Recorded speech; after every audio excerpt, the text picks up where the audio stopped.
नाजरीन, आपको बताते चलें, विहाड़ी से महबूब अहमद शहजाद की रिपोर्ट के मुताबिक चक नंबर 190 EB अमरूफ 28 गुजरांवाली में अफसोसनाक वाकया पेश आया। भाभी लालच में अंधी हो गई, अपने भतीजों से मिलकर देवर को जान से मारने की कोशिश। अब्बास गुज्जर की मोअज़्ज़ज़ीना इलाके के हमरा प्रेस कॉन्फ्रेंस।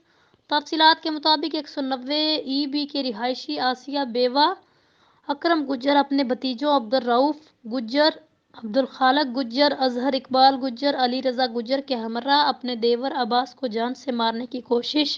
आसिया का खामद हार्ट अटैक से फौत हुआ, लेकिन 302 FIR इसके भाई अब्बास पर करा दी गई। जब मेडिकल रिपोर्ट सामने आई तो डॉक्टर ने हार्ट अटैक लिख दिया। पुलिस ने अब्बास को बेगुनाह कर दिया।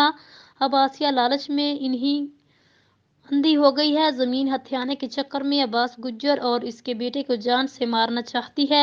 आए रोज इस पर हमले हो रहे हैं। मेरी जान को खतरा है। मैं गरीब बंदा हूँ। पहले मेरा भाई मर गया, अब ये मुझे और मेरे बेटे को मरवाना चाहती है। मेरे बच्चे गैर महफूज हैं। आए रोज फायरिंग करते हैं। 3 मरतबा मुझ पर जानलेवा हमला हुआ।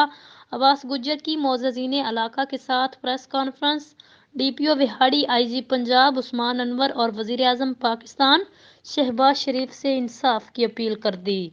जी नाजरीन, मज़ीद किसी भी खबर और उसकी अपडेट के लिए आप देखते रहिए PN न्यूज़।